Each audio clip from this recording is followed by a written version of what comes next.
नहीं, मैंने पहले कहा, मैं नाम लेकर कहकर जा रहा हूं क्योंकि मेरे पास सबूत है, मेरे पास दलील है। तुम मेरे ऊपर मुकदमा ठोको, तुम लोग मेरे ऊपर केस ठोको, मैं वो दलील लेकर अदालत पहुंचूंगा। क्योंकि आज ये लोग, ये बजरंग दल, ये बीएचपी, ये आरएसएस के गुंडे, ये आरएसएस के चमचे, इन लोगों ने बजाता ये नारा लगाया, प्रोग्राम किया, ये मुहिम चलाई और कहा कि मुसलमान घर की औरतों को शादी कर कर उनको हिंदू बनाओ, अगर कोई ऐसा करेगा उसको 2.5 लाख का, 5 लाख का और 4 लाख का इनाम दिया जाएगा।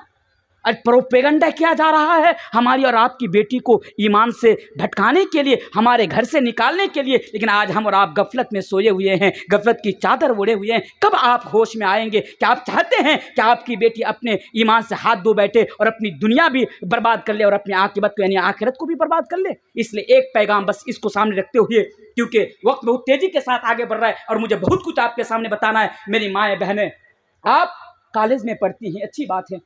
आप यूनिवर्सिटी में पढ़ती हैं, अच्छी बात है। आप स्कूल में पढ़ती हैं, आपके बगल में लड़का भी बैठता है। आप यूनिवर्सिटी में पढ़ने के लिए जाती है तो आपके साथ लड़का भी जाता है, वो भी गैर मुस्लिम लड़का जाता है।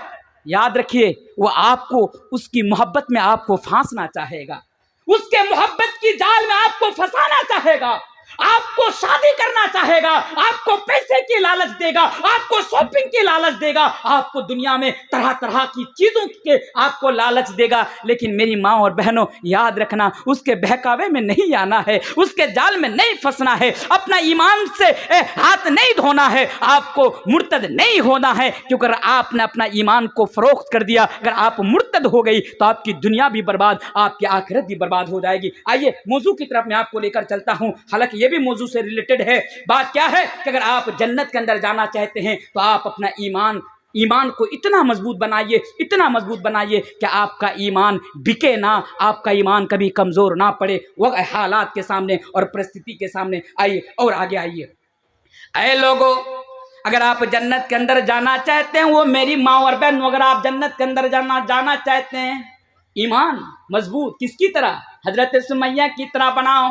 ओ मेरी माँ और बहनों, हजरत सुमैया की जिंदगी पर नजर डालो। हजरत सुमैया वो भी एक औरत थी, आहा, वो भी कमजोर किस्म की औरत थी, गरीबी थी, ज़ईफ थी, यानी उसके पास कोई ताकत नहीं थी। ओ मेरी माँ और बहनों, यही हजरत सुमैया रज़ियल्लाहु ताला अन्हा जो ईमान लाती है, जब वो समझ जाती है कि अगर मैं जन्नत जाना चाहती हूँ तो सबसे पहले मुझे ईमान लेकर आना पड़ेगा। ये सुमैया जब ईमान लेकर आती है, मक्का के मुश्रिक लोग, मक्का के काफिर लोग, दुश्मन लोग हजरत सुमैया को पकड़ लेता है और पकड़ने के बाद हजरत सुमैया के जिस्म से कपड़ा निकाल लेता है। बताया जाता है उसका जवान बेटा है, उसका शौहर है, सब लोगों के सामने हजरत सुमैया रज़ियल्लाहु ताला अन्हा के जिस्म से कपड़ा निकाल लिया जाता है, कपड़ा खोल लिया जाता है। हजरत सुमैया के जिस्म के ऊपर कोड़े बरसाए जाते हैं, हजरत सुमैया के जिस्म के ऊपर कोड़े से ज़दोकोब किया जा रहा है, उनको मारा जा रहा है और कहा जा रहा है, ऐ सुमैया अभी भी तुम्हारे पास टाइम है, ऐ सुमैया अभी भी तुम्हारे पास वक्त है, ऐ सुमैया तुम बाप दादा के धर्म पर लौट आओ, तुम इस्लाम को छोड़ दो, तुम ईमान को छोड़ दो। हजरत सुमैया रज़ियल्लाहु ताला अन्हा जवाब देती है कि और लोगों तुम्हें जितनी सजा देनी हो दे लो, लेकिन हजरत सुमैया अपना ईमान को फरोख्त नहीं करेगी। ये होता है ईमान। आपको मालूम है हजरत सुमैया के दोनों पैर को ऊंट के साथ बांध दिया गया, 2 ऊंट के साथ बांध दिया गया, एक ऊंट को इधर चलाया गया, एक ऊंट को इधर। मेरी माँ बहन, आप सुने, आप प्यार के लिए ईमान से हाथ धो बैठती हैं, सुने ईमान की वैल्यू क्या है? हजरत सुमैया से जाकर पूछे। हजरत सुमैया रज़ियल्लाहु ताला अन्हा के जिस्म को 2 हिस्सों में बांट दिया गया, 2 हिस्सों में यानी उसको अलग कर दिया गया। हजरत सुमैया ने अपने जिस्म को 2 हिस्सों में टुकड़े कराना गवारा कर लिया, लेकिन हजरत सुमैया ने अपना ईमान से हाथ नहीं धोया। मेरे भाइयों, ये होता है ईमान की वैल्यू, ये होता है ईमान की कदर व कीमत। और आप एक चाय के बदले ईमान को बेचते हो। कभी सहाबा की जिंदगी को उठाकर पढ़ो, सहाबा इकराम की पता चलेगा। बिलाल की जिंदगी को उठाकर पढ़ो, पता चलेगा सहाबा ने ईमान के लिए सब कुछ कुर्बान कर दिया। चलिए आगे बढ़िए। अगर एक चीज में फंसा रह गया तो और वख़लक़ मिन्हा ज़ौजहा वबस्स मिन्हुमा रिजालन कसीरन वनिसाअ वत्तक़ुल्लाहल्लज़ी तसाअलून बिही वल अर्हम इन्नल्लाह काना अलैकुम रक़ीबा। या अय्युहल्लज़ीना आमनुत्तक़ुल्लाह वक़ूलू क़ौलन सदीदा युस्लिह लकुम अअमालकुम वयग़फिर लकुम ज़ुनूबकुम वमन युतिइल्लाह व रसूलहु फ़क़द फ़ाज़ फ़ौज़न अज़ीमा। अम्मा बअद फ़इन्न ख़ैरल हदीस किताबुल्लाह व ख़ैरुल हदी हदी मुहम्मदिन सल्लल्लाहु अलैहि वसल्लम व शर्रल उमूरि मुहदसातुहा व कुल्ल मुहदसतिन बिदअ व कुल्ल बिदअतिन ज़लाला व कुल्ल ज़लालतिन फिन्नार। अऊज़ु बिल्लाहि मिनश शैतानिर रजीम। बिस्मिल्लाहिर रहमानिर रहीम। मन अमिल सालिहन मिन ज़करिन औ उन्सा वहुव मुमिनुन फलनुहयिन्नहु हयातन तय्यिबह वलनजज़ियन्नहुम अजरहुम बिअहसनि मा कानू यअमलून। स्टेज पर तशरीफ फरमा निहायत ही मुअज़्ज़ज़ व मुहतरम आज के इस प्रोग्राम का, इस जलसे का मुहतरम सदर इजलास, वो स्टेज पर तशरीफ फरमा हुए दीगर मुअज़्ज़ज़ व मुअक्कर उलमाए किराम व स्टेज पर मौजूद अराकीन जलसा, चारों अतराफ व अकनाफ से आए हुए बुजुर्गों, नौजवान भाइयों, अजीज बच्चों और पर्दा नशी, या यूं कह लूं कि पंडाल के अंदर एक साइड में बैठी हुई मेरी माएँ और बहनें, मैं बिला तमहीद आप लोगों का ये कीमती टाइम या कीमती वक़्त ज़ाय पर बर्बाद न करते हुए मैं डायरेक्ट अपने उन्वान के ऊपर आना मुनासिब समझता हूं, क्योंकि मुझे इसका हक नहीं है कि आप लोगों का मैं कीमती टाइम या कीमती वक़्त एक मिनट ही से ही मैं बर्बाद करूं। मेरे भाइयों, आज आप लोगों के सामने जिस उन्वान को सामने रखते हुए, हालांकि मैं कंफ्यूज था कि किस उन्वान के ऊपर आप लोगों के सामने गुफ्तगू करूं, क्योंकि तरह तरह की बातें सामने आई, उसके बावजूद मैं डिसाइड किया कि आज आप लोगों के सामने एक अहम उन्वान के ऊपर गुफ्तगू करूंगा इंशाअल्लाह। आज का मेरा उन्वान है जन्नत में ले जाने वाले अमाल। वो कौन सी चीज है कि जिसके करने पर हमें जन्नत नसीब होगी? वो कौन सी चीज है कि जिसको फॉलो करने पर हम जन्नत जाएंगे? और आपको मालूम है, मैं इस उन्वान के ऊपर इसलिए भी गुफ्तगू करना चाहता हूं क्योंकि आज मेरे सामने या फिर स्टेज के ऊपर जितने भी लोग बैठे हुए हैं या आज यहां पर मौजूद हैं, चाहे मर्द हो, खा औरत हो, बच्चे हो, जवान हो, बूढ़े हो, हर इंसान की तमन्ना, हर इंसान की आरजू, हर इंसान की ख्वाहिश है कि मुझे मरने के बाद जन्नत नसीब हो जाए। आपके गांव में एक बेनमाजी है, नमाज नहीं पढ़ता, माह रमजान में रोजा नहीं रखता, ज़कात नहीं देता, उससे भी पूछिए कि आप मरने के बाद जन्नत के अंदर जाना चाहते हैं या जहन्नम के अंदर जाना चाहते हैं, वो आपको जवाब देगा, भाई मेरी तो ख्वाहिश है कि मुझे मरने के बाद जन्नत नसीब हो जाए। हर इंसान जन्नत के अंदर जाना चाहता है, लेकिन हाँ, सवाल तो यहां पैदा हो रहा है। गौर से सुनिए बात को, बहुत कीमती बातें आज बयान करके जा रहा हूं इंशाअल्लाह। अगर आज आप सुन लिए, समझ गए, तो इंशाअल्लाह आप कामयाब हो जाएंगे। सवाल यह पैदा होता है कि तनवीर साहब, क्या जन्नत में जाने की ख्वाहिश रखने से इंसान को जन्नत मिल जाएगी? नहीं मेरे भाइयों, जन्नत नहीं मिल सकती है।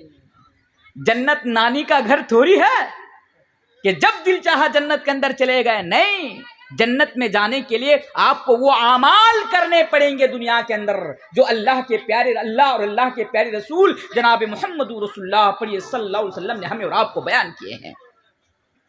हम और आप ये भी जानते हैं कि जो इंसान जन्नत में चला गया वो कामयाब हो गया, जो इंसान जहन्नम में चला गया वो नाकाम हो गया। ये अलग बात है। मैंने आप ही के इलाके 7 किलोमीटर दूरी पर आपका महलदार पारा, हालांकि मैं कई मर्तबा आ चुका हूं महलदार पारा के अंदर, कुछ दिन पहले जो प्रोग्राम हुआ था मैंने 2 घंटा कामयाबी के ऊपर बयान किया था और उस दिन मैं बताया था कि दुनिया वाला, दुनिया की कामयाबी को सब कुछ समझते हो, ये दुनिया की कामयाबी असल कामयाबी नहीं, क्योंकि ये दुनिया की जिंदगी तुम्हारे लिए धोखा है। तो असल कामयाबी क्या है? असल कामयाबी है जन्नत पा लेना, जन्नत पा लेना। दलील अल्लाह तबारक व तआला कुरान करीम के अंदर सूरह अल इमरान पारा 3 सूरह 3 आयत नंबर 185 185 नंबर आयत के अंदर बयान फरमाता है, फमन ज़ुहज़िहा अनिन नारी व उदखिलल जन्नत फ़क़द फ़ाज़, जिसे जहन्नम से बचा लिया जाए और जन्नत के अंदर दाखिल कर दिया जाए, फ़क़द फ़ाज़, वो कामयाब है, वही असल में कामयाब है। बात समझ में आ रही है? अब आइए मजमून की तरफ लेकर चलता हूँ। आप लोग एक बार ना जो जहां पे हैं वहीं पे बैठ जाएं, इधर उधर आप लोग ना भागें क्योंकि जहन मुंतशिर हो जाता है। बैठ जाएं एक ही बार में जो जहां पे हैं और आप लोग आवाज ना करें, आप लोगों से मेरी गुजारिश है। अच्छा अब आइए मौजू की तरफ आपको लेकर चलता हूं। मेरे भाइयों, अगर एक इंसान मरने के बाद अगर जन्नत के अंदर जाना चाहता है, अगर स्वर्ग पाना चाहता है, और लोगों वो मेरी माँ और बहनों आप भी गौर से सुनो, अगर जन्नत के अंदर जाना चाहते हो तो दुनिया के अंदर तुम्हें जो सबसे पहला काम करना होगा वो ये है। सबसे पहले सुनिए एक एक चीज, सबसे पहले अगर जन्नत में जाना चाहते हो तो तुम्हें इस बात का इकरार करना पड़ेगा, इस बात की तुम्हें गवाही देनी पड़ेगी, शहादत अल्ला इलाहा इल्लल्लाह व अन्ना मुहम्मदर रसूलुल्लाह। ओ लोगों, तुम्हें इस बात की गवाही देनी पड़ेगी कि ला शहादत अल्ला इलाहा इल्लल्लाह, अल्लाह के अलावा कोई माबूद नहीं, अल्लाह के अलावा कोई प्रस्तिश के लायक नहीं। सबसे पहले आपको इस बात का इकरार करना पड़ेगा और फिर व अशहदु अन्ना मुहम्मदर रसूलुल्लाह, और आपको रिसालत की गवाही देनी पड़ेगी, आपको रिसालत का इकरार करना पड़ेगा, यानी हमारे आखिरी नबी जनाब मोहम्मद रसूलुल्लाह सल्लल्लाहु अलैहि वसल्लम को अल्लाह का रसूल तस्लीम करना पड़ेगा। और लोगों, अगर दुनिया के अंदर कोई इंसान, हाँ मेरे भाइयों, आज मुसलमानों के अंदर भी कुछ ऐसे मुसलमान पाए जाते हैं, नॉन मुस्लिम की बात छोड़िए, मुसलमानों के अंदर भी कुछ ऐसे मुसलमान पाए जाते हैं, उनका कहना है कि हम सिर्फ अल्लाह को मानेंगे, हम अहले कुरान से कुरान को मानेंगे, नबी को नहीं मानेंगे।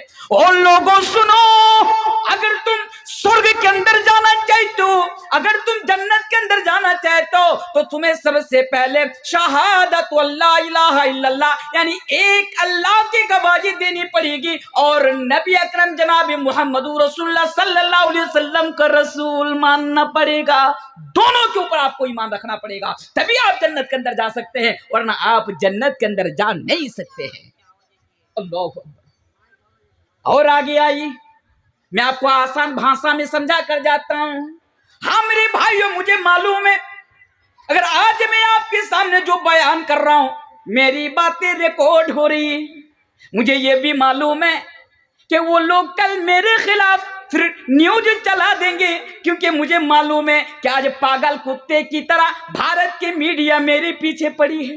मुझे मालूम है कि मेरी बातों को तोड़ मरोड़ कर, मेरी बातों को कट करके अपने न्यूज चैनल में चलवाएगा और कहेगा कि ये देखो मौलाना तनवीर 100 करोड़ लोगों के भावनाओं के साथ खेल रहा है। लेकिन मुझे कोई फर्क नहीं पड़ता, तुम तो आज 5 साल से मेरे खिलाफ न्यूज चला रहे हो, लेकिन मैं तुमसे नहीं डरता और तुमसे डरकर मैं कभी हक बोलना नहीं छोड़ा हक बोलना। आज भी बोलकर जा रहा हूं। क्या बोल के जा रहा हूं? और लोगों सुनो, आसान भाषा में समझा कर जाना चाहता हूँ। अगर तुम स्वर्ग के अंदर जाना चाहते जो आमाल बताए हैं अल्लाह, तो हम सबको उन सुनो दिल से यारो सलाम आखिरी है, नज़म आखिरी है, कलाम आखिरी है, कलाम आखिरी है। सुनो दिल से यारो सलाम आखिरी है, सुनो दिल से यारो सलाम आखिरी है, नज़म आखिरी है, कलाम आखिरी है, नज़म आखिरी है, कलाम आखिरी है। दुआ कर लो भाई जुदा हो रहा हूँ, रही जिंदगी तो फिर आकर मिलूंगा, आकर मिलूंगा। दुआ कर लो भाई जुदा हो रहा हूँ, रही जिंदगी तो फिर आकर मिलूंगा, आकर मिलूंगा। अगर मर गया तो दुआ करते रहना, आंसू बहाने की कोशिश न करना, कोशिश न करना। सुनो दिल से यारो सलाम आखिरी है, नज़म आखिरी है, कलाम। स्वर्ग के अंदर जाने के लिए सबसे पहले आपको मुसलमान बनना पड़ेगा, मुसलमान बनना पड़ेगा आपको। हाँ, आप ये लिख लीजिए, जन्नत में कौन जाएगा, जहन्नम में कौन जाएगा, किसी को मालूम नहीं है। लेकिन ये मैं आपसे कहकर जा रहा हूं कि लिख लीजिए, आप मुसलमान के बगैर कोई जन्नत के अंदर जा नहीं सकता। ईमान लाना पड़ेगा, इस्लाम को कबूल करना पड़ेगा, क्योंकि इस्लाम को छोड़कर अगर तुम किसी और धर्म के मुताबिक अगर तुम जिंदगी गुजारोगे तो तुम्हें जन्नत नसीब नहीं होगी। ये मैं कह रहा हूं नहीं, मेरा रब कहता है, मेरा रसूल कहता है। दलील, अरे दलील की बात करते हो, मैं एक नहीं हजारों दलील आपके सामने पेश कर रहा हूं। दलील तो सुनते जाइए। मौलवी तनवीर की एक आदत है कि मौलवी तनवीर जब बात करता है तो दलील को सामने रखकर बात करता है। सुनते जाइए। मुसलमान बनना पड़ेगा, क्यों? इस्लाम के ऊपर तरह तरह के इल्जाम लगाने वालों, अरे यार ये तो 1400 साल पहले आया। अच्छा, आज टेलीविजन के डब्बे पर बैठकर भौंकने वालों, क्या तुम्हें इस्लाम के बारे में मालूम है? क्या तुम्हें इस्लाम के बारे में पता है? अरे वो इस्लाम जिस इस्लाम के खिलाफ आज तुम प्रोपेगेंडा चलाते हो न्यूज चैनल पे बैठकर, सुनो इस इस्लाम के बारे में मेरा रब क्या कहता है। कुरान करीम के अंदर मेरा रब कहता है, इन्ना दीना इंदल्लाहिल इस्लाम, इन्ना दीना इंदल्लाहिल इस्लाम। अगर अल्लाह की नजर में अगर कोई दीन है तो बस इस्लाम है। और आपको और आगे बढ़कर बताऊं, आइए अल्लाह क्या फरमाता है कुरान करीम के अंदर। और लोगों सुनो, ओ मुसलमानों, ये तो हमारे लिए और आपके लिए खुशकिस्मती की बात है, खुशनसीबी की बात है कि हम और आप ईमान वाले लोग हैं, मुसलमान हैं। और लोगों सुनो, मेरा रब कुरान करीम के अंदर बयान फरमाता है, वमन यब्तगी गैरल इस्लामी दीनन फलन युक़बल मिन्हु व हुवा फिल आखिरति मिनल खासिरीन। मेरा रब फरमाता है कल क़यामत के दिन इस्लाम को छोड़कर अगर तुम दूसरा दीन के मुताबिक जिंदगी गुजारोगे तो फलन युक़बल मिन्हु, तो अल्लाह तबारक व तआला कल क़यामत के दिन तुम्हें कबूल नहीं करेगा, स्वीकार नहीं करेगा, एक्सेप्ट नहीं करेगा। तो पता क्या चला, मुसलमान बनना पड़ेगा, ईमान लाना पड़ेगा जन्नत के अंदर जाने के लिए। अच्छा, और एक सवाल पैदा हो रहा है, एक सवाल पैदा हो रहा है। सवाल क्या है? सवाल यूं है कि मौलाना तनवीर साहब, आपकी बात तो समझ में आई, लेकिन जहन के अंदर एक सवाल भटक रहा है। सवाल क्या है? मौलाना तनवीर साहब आप बताइए, आप तो ये कह रहे हैं कि मुसलमान ही जन्नत के अंदर जाएगा, लेकिन सवाल ये है, हमारे इस गांव के अंदर, हमारे मोहल्ले के अंदर एक ऐसा आदमी जो मुसलमान नहीं है, ईमान वाला, सुनिए, ईमान वाला नहीं है, अल्लाह पर रसूल पर वो ईमान नहीं रखता है, ऐसा इंसान, लेकिन बड़ा नेक इंसान है, बड़ा अच्छा इंसान है, गरीबों की मदद करता है, बेवाओं की मदद करता है, यतीमों की मदद करता है। अच्छा बताइए, आपके गांव में एक गरीब आदमी है, कैंसर की बीमारी में मुब्तला है, कैंसर की बीमारी में मुब्तला है। अच्छा, वो गरीब है, वो डॉक्टर के पास गया, बेंगलोर गया, चेन्नई गया, कहीं और गया, कलकत्ता मेडिकल कॉलेज में गया, और जाने के बाद डॉक्टर ने कहा कि इसके इलाज के लिए 5 लाख रुपया की जरूरत है। अब बताइए, एक गरीब आदमी 5 लाख रुपया खर्च करके अपनी बीमारी का इलाज करा सकता है? करा सकता है? नहीं करा सकता है। तो आपका गांव का एक आदमी ने कहा कि चलो भाई ठीक है, आप गरीब है, मैं आपकी मदद करना चाहता हूं। उसने उस गरीब इंसान की बीमारी का इलाज कराया, खुद से 5 लाख रुपया उसने उसको डोनेट कर दिया, उसको दे दिया। बताइए, ये अच्छा काम है कि बुरा काम है?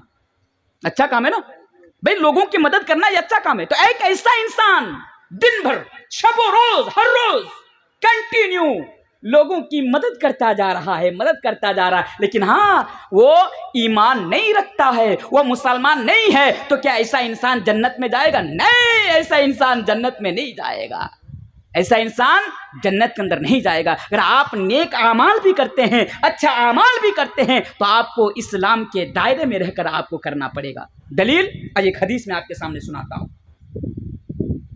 अल्लाह के प्यारे नबी जनाब मोहम्मद रसूलुल्लाह सल्लल्लाहु अलैहि वसल्लम की प्यारी बीबी हजरत आयशा रज़ियल्लाहु ताला अन्हा, बिल्कुल सही हदीस है। एक ऐसे आदमी के बारे में सवाल करते हैं, उस आदमी का नाम अब्दुल्ला बिन जदआन है। अब्दुल्ला बिन जदआन आदमी, उस आदमी का नाम है। ये अब्दुल्ला बिन जदआन, उनके बारे में बताया जाता है वो गरीबों को ज्यादा से ज्यादा खाना खिलाया करता था। अब्दुल्ला बिन जदआन के बारे में बताया जाता है कि उसने 1000 ऊंट ज़बह करके हाजियों को खाना खिलाया था। अल्लाहु अकबर, एक नहीं दो नहीं, बिल्कुल सही हदीस है। 1000 और लोगों सुनो, अब्दुल्ला बिन जदआन के बारे में बताया जाता है कि उसने 1000 ऊंट ज़बह करके हाजियों के लिए खाने का इंतजाम किया था। ऐसे शख्स के बारे में जब उसकी मौत हो जाती है, तब उसका इंतकाल हो जाता है, हजरत आयशा रज़ियल्लाहु ताला अन्हा खुद नबी अकरम सल्लल्लाहु अलैहि वसल्लम से सवाल करती है, अल्लाह के नबी आप बताइए, अब्दुल्ला बिन जदआन जन्नत के अंदर जाएगा या नहीं जाएगा? ओ लोगों, मेरे नबी ने क्लियर कर दिया, वो मेरी बीबी आयशा, नहीं नहीं नहीं नहीं नहीं नहीं, अब्दुल्ला बिन जदआन जन्नत के अंदर नहीं जाएगा। वो मैं जानता हूं कि वो दुनिया में बड़ा अच्छा आदमी था, दुनिया में वो बड़ा लोगों की मदद क्या करता था, लेकिन ऐ मेरी बीबी, वो दुनिया में अल्लाह पर ईमान नहीं लाया था, इसलिए वो जन्नत के अंदर नहीं जाएगा। बात समझ में आ रही है? चलिए और आगे बढ़िए। अल्लाह तबारक व तआला कुरान करीम के अंदर और एक जगह बयान फरमाता है, और लोगों सुनो, सिर्फ सुनते जाओ, मैं बताता जा रहा हूं। अल्लाह तबारक व तआला कुरान करीम के अंदर एक जगह बयान फरमाता है, इन्नल्लज़ीना कफरू व मातू व हुम कुफ्फारुन फलयुक़बल मिन अहदिहिम मिलुल अर्दि ज़हबा। अल्लाहु अकबर, कितनी बड़ी बात कही गई, जरा सुनिए मेरे भाइयों। अल्लाह खुद कुरान करीम के अंदर बयान फरमाता है, ऐसा इंसान जिसको अल्लाह तबारक व तआला ने दुनिया में जमीन भर का सोना दिया, जमीन भर का सोना दिया, जमीन भर का सोना। कितना सोना? जमीन भर का सोना, पैसों की, दौलत की कोई कमी नहीं है उसके पास दुनिया में, लेकिन वो इंसान ईमान नहीं रखता था, मुसलमान नहीं था, वो अल्लाह पर ईमान नहीं लाया था। वो कुफ्र की हालात में और वो शिर्क की हालात में वो क्या करता है, उसकी मौत हो जाती है, वो अल्लाह के पास चला जाता है। ऐसा इंसान कल क़यामत के दिन अल्लाह तबारक व तआला से कहेगा कि अल्लाह, मेरे पास जितने भी सोना है, तू तमाम सोना को ले ले, ले ले, और मुझे जहन्नम की आग से बचा ले, जहन्नम के अजाब से बचा ले। तो मेरा रब फरमाता है, नहीं, फला युक़बल मिन अहदिहिम मिलुल अर्दि ज़हबा, आज तेरा जमीन भर का सोना भी आज तेरा काम नहीं आएगा, यानी अल्लाह उसको कबूल नहीं करेगा। तो पता ये चला, पहली चीज के जन्नत में जाने के लिए मेरे भाइयों सबसे पहले आपको ईमान लाना पड़ेगा। अल्हम्दुलिल्लाह थुम्मा अल्हम्दुलिल्लाह कि हम और आप ईमान लाए हुए लोग हैं। बात सही बोल रहा हूँ? सब ईमान रखते हैं कि नहीं रखते हैं? अल्लाह पर सब ईमान रखते हैं। चलिए और दो आयत मैं आपके सामने पढ़ देता हूँ कि जन्नत में जाने के लिए सबसे पहले ईमान लाना पड़ेगा। अल्लाह तबारक व तआला कुरान करीम के अंदर और एक जगह बयान फरमाता है, वल्लदीना आमनु व अमिलुस्सोलिहाति उलाइका अस्हाबुल जन्नति हुम फीहा खालिदून। थोड़ा पंखा को साइड घुमा दीजिए आप लोगों की तरफ। हाँ। तो क्या बोल रहा था? वल्लदीना आमनु व अमिलुस्सोलिहाति उलाइका अस्हाबुल जन्नति हुम फीहा खालिदून। हाँ, वो इंसान हमेशा हमेशा जन्नत के अंदर रहेगा। कौन? जो अल्लाह पर ईमान लाए। और एक दलील सुनते जाइए। अल्लाह तबारक व तआला कुरान करीम के अंदर और एक जगह पर बयान फरमाता है, इन्नल्लज़ीना आमनु व अमिलुस्सोलिहाति कानत लहुम जन्नातुल फिरदौसी नुज़ुला। और लोगों, जन्नत में जाने के लिए सबसे पहले तुमको ईमान लेकर आना पड़ेगा। ईमान से बढ़कर कोई दौलत नहीं। लेकिन हाय अफसोस, बड़े अफसोस। अब सुनिए, अब आपको बता रहा हूं, हम लोग ना कितने बदनसीब हैं। मैंने अभी तक कहा कि हम लोग मुसलमान अल्हम्दुलिल्लाह इस्लाम के मानने वाले हैं, लेकिन हम और आप कितने बदनसीब हैं कि हम अल्लाह पर ईमान तो रखते हैं, ईमान तो लाए हैं, लेकिन आज हमारा ईमान इतना कमज़ोर है कि आज हमारा ईमान चंद सिक्कों के बदले हमारा ईमान बिक जाता है। एक चाय के लिए हमारा ईमान बिक जाता है, कुर्सी के लिए हमारा ईमान बिक जाता है, मसनद के लिए हमारा ईमान बिक जाता है, शोहरत के लिए हमारा ईमान बिक जाता है। मेरे भाइयों, जन्नत में जाने के लिए सिर्फ ईमान लाना काफी नहीं है। आपका ईमान मजबूत होना चाहिए, इतना मजबूत होना चाहिए, इतना मजबूत होना चाहिए कि अगर आपका ईमान किसी पहाड़ से जाकर टकराए तो पहाड़ रेजा रेजा हो जाए, पहाड़ टुकड़ा टुकड़ा हो जाए, लेकिन आपके ईमान के अंदर कोई कमी ना आए। आपका ईमान इतना मजबूत होना चाहिए। हमारा ईमान, हमारा जो आज हम जैसा और आप जैसे मुसलमानों के पास ईमान है, नहीं मेरे भाइयों, इस ईमान की जरूरत नहीं है, कतई इस ईमान की जरूरत नहीं है जन्नत में जाने के लिए। हमारा ईमान कितना कमजोर है मैं आपको बताऊं। चलिए एक उदाहरण मैं आपके सामने देता हूं कि आज हमारा ईमान पैसों के बदले बिकता है कि नहीं बिकता है, आप ही बता सकते हैं। मैं किसी को गाली दे रहा हूं क्या? किसी को बुरा लग रहा है क्या? आज हमारा ईमान पैसे के बदले बिकता है कि नहीं बिकता है? बिक जाता है आज हमारा ईमान। क्यों? क्योंकि आज हमारे पास ईमान की कोई कद्र कीमत नहीं है।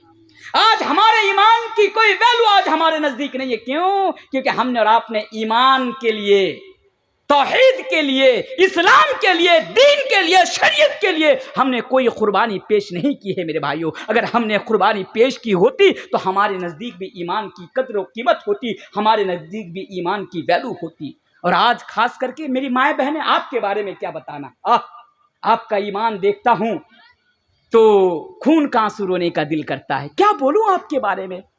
आपको मालूम है मेरे भाइयों, नोट करो इस बात को कि मौलाना तनवीर आलम सिलमपुर की सरजमीन पर बैठकर ये बात आप लोगों से कहकर जा रहा है कि ऐ मुसलमानों, अपने ईमान की कद्र कीमत को समझो और अपनी बहन बेटियों के ईमान की भी हिफाजत करो। उनको बताओ ईमान के बारे में कि ईमान की क्या कद्र कीमत है, ईमान की क्या वैल्यू है। क्योंकि आज हमारी बेटियां मोहब्बत के लिए, बंगला में क्या बोलते हैं, भालो बासा, आहा बाबू ने खाना खाया, बोल लो एक बार तो सांस बंद होने दो, फिर बाबू ने खाना खाया भूलोगे, फरिश्ता ने खाएगा, जूता खाएगा आप तो, तब समझ में आएगा। आपको मालूम है 2-3 दिन पहले की बात है, देखिए ईमान कितना कमजोर है। पहले इस बात को याद रखिए कि हमारे हिंदुस्तान के अंदर कुछ दिन पहले की ये खबर है, हिंदुस्तान के अंदर 8 लाख हमारी बच्चियां, 8 लाख मुसलमान लड़कियां मेरे भाइयों आज वो इर्तिदाद का शिकार हो गई है, मुर्तद हो गई है, यानी ईमान से हाथ धो बैठी है, इस्लाम को छोड़कर गैरों के साथ जाकर शादी रचा ली है। आपको मालूम है कि आज हर दिन हमारे इस भारत के अंदर से कोई ना कोई आज हमारे घर की बच्चियां, हमारे घर की लड़की आज कोई मुर्तद होते हुए नजर आ रही है, आज जो गैर मुस्लिम के साथ शादी रचाते हुए नजर आ रही है। आपको मालूम भी है, आपको मालूम है कि ये कितना बड़ा जुर्म है। अल्लाहु अकबर। और आपको और एक चीज बताऊं, तो दिन पहले की ये खबर है, अभी बहुत ज्यादा वो न्यूज ट्रेंड पर है, बहुत ज्यादा वो न्यूज अभी वायरल हो रही है कि सीमा हैदर, नाम सुने हैं? सीमा हैदर, क्या नाम है, सीमा हैदर। ये चुड़ैल कहां के रहने वाली, ये बददीन, बदअखलक, बदकिरदार ये औरत कहां की रहने वाली? पाकिस्तान की रहने वाली। कुछ दिन पहले पबजी गेम खेलते खेलते सचिन नाम का एक लड़का से प्यार हो जाता है, दोस्ती हो जाती है, मोहब्बत हो जाती है। ऐसी दोस्ती होती है, ऐसी मोहब्बत होती है, ऐसा प्यार होता है कि वो अपने ईमान से हाथ धो बैठती है और अपने 4 बच्चे के साथ पाकिस्तान से इंडिया भाग कर आ जाती है और उससे शादी कर लेती है। बताइए, ये ईमान? क्या आपको मालूम नहीं कि अगर आज आपने दुनिया के अंदर ईमान से हाथ धोया तो ये दुनिया में भी आप खसारा उठाने वालों में से होंगे और आखिरत में भी आप खसारा उठाने वालों में से होंगे। खैर, ये सीमा हैदर की बात मैं नहीं करता। क्यों करना इसी औरत के बारे में बात, क्यों करना? आज मैं उनका एक इंटरव्यू देख रहा था। ये पाकिस्तान की ये सीमा हैदर से एक मोहतरम सवाल कर रहे हैं कि सीमा हैदर जी, जरा आप ये बताइए, आप मुसलमान हैं, क्या आपको कुरान की कोई सूरत याद है, कोई एक सूरा याद है? तो वो कहती है कि मैं भूल गई हूं। अच्छा, सूरा फातिहा भी उनको याद नहीं है। उनसे कहा जाता है इंटरव्यू लेते वक्त कि सीमा हैदर जी, आप ये बताइए कि आपको कलमा याद है? भाई, वो कैसा मुसलमान रही होगी? उनसे कहा जा रहा है कि क्या आपको कलमा याद है? वो कहती है मैं कलमा भी भूल गई हूं। अच्छा, उससे कहा जाता है कि आप नमाज के बारे में जानती है? कहती जानती हूँ। मतलब आप बताइए कि फजर से पहले कौन से वक्त की नमाज आती है? वो कहती है मुझे मालूम नहीं है, सिर्फ नाम। आज हमारा तो ये हाल है ना। आज कौन लड़की आज अपनी ईमान से हाथ धो बैठती है? जिसके पास आज दीन का इल्म नहीं है, जिनके पास ईमान की कद्र कीमत का अंदाजा नहीं है कि ईमान की वैल्यू क्या है, ईमान की कद्र कीमत क्या है, आज वही लड़कियां आज प्यार के लिए, मोहब्बत के लिए, भालोबासा के लिए आज गैरों के साथ भाग जाती है और शादी रचाती है, मुर्तद हो जाती है, दुनिया भी खराब कर लेती है और अपनी आकिबत को, अपनी आखिरत को भी खराब कर लेती है। इसलिए मेरी माँ और बहनों, प्यार के लिए मैं आपसे कहकर, आप कॉलेज में पढ़ रही हैं, मैं इसलिए यह बात कहकर जा रहा हूं क्योंकि आज उन संगठन, उन लोगों ने, नाम बता के जाऊं, अगर आज मैंने आपके सामने नाम बताया तो हो सकता